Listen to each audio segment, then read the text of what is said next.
A baby vote രേഖപ്പെടുത്തിയതിനു ശേഷം തിരുവനന്തപുരത്ത് മാധ്യമങ്ങളോട് സംസാരിക്കുകയാണ്. വളരെ വിപുലമായ വിശ്വാസം അതാണ് ഇന്നത്തെ വോട്ടെടുപ്പിൽ രേഖപ്പെടുത്തപ്പെടുന്നത് എന്നാണ് ഞാൻ മനസ്സിലാക്കുന്നത്. ഏപ്രിൽ മാസം 9-ാം തീയതിയാണ് ഇന്ന് ഈ വോട്ടെടുപ്പ് നടക്കുന്നത്.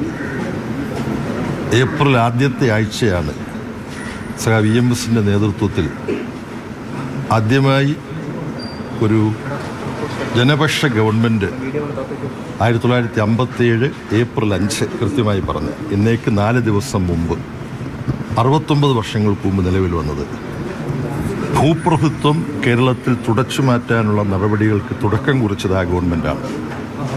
അതിനുശേഷം ഇടതുപക്ഷ ഗവൺമെൻറ്റുകൾ കേരളത്തിൻ്റെ മുന്നേറ്റങ്ങൾക്ക് അടിത്തറയിട്ടു. നയനാർ ഗവൺമെൻറ്റിൻ്റെ കാലത്ത് സമ്പൂർണ്ണ സാക്ഷരതയും ജനകീയാസൂത്രണവും ഉൾപ്പെടെയുള്ള കാര്യങ്ങൾ.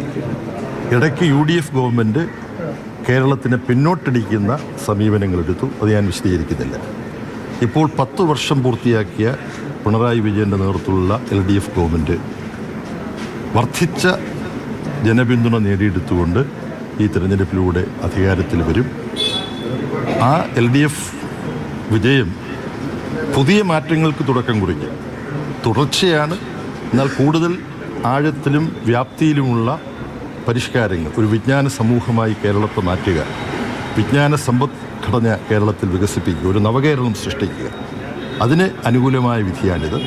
അതേസമയം ഞങ്ങൾക്ക് ഒരുപാട് നേട്ടങ്ങൾ പറയാനുള്ളതിനിടയ്ക്ക് ഞങ്ങൾക്കൊരു കോട്ടങ്ങളും ഉണ്ടായിട്ടില്ലെന്നല്ല, ബോധപൂർവമല്ലാതെ ചില പോരായ്മകളോ കുറവുകളോ സംഭവിച്ചിട്ടുള്ളത് മാധ്യമങ്ങളും ജനങ്ങളും ചൂണ്ടിക്കാണിച്ചാൽ അത് ഉൾക്കൊണ്ട് തിരുത്തിക്കൊണ്ടായിരിക്കും ഇടതുപക്ഷ ജനാധിപത്യ മുന്നണിയുടെ പുതിയ ഗവൺമെൻറ് കൂടുതൽ ജനവിശ്വാസം ആർജിച്ചുകൊണ്ട് MA ബേബി CPMന്റെ ജനറൽ സെക്രട്ടറി. കൂടുതൽ ജനവിശ്വാസം ആർജിച്ച് ഇടത് സർക്കാർ തിരിച്ചുവരും. 69 കൊല്ലം മുമ്പ് ഒരു ഏപ്രിലാണ് EMSന്റെ സർക്കാർ അധികാരത്തിലേറ്റത് എന്ന് ഓർമ്മിപ്പിച്ചുകൊണ്ട് MA ബേബി CPMന്റെ ജനറൽ സെക്രട്ടറി സംസാരിച്ചു.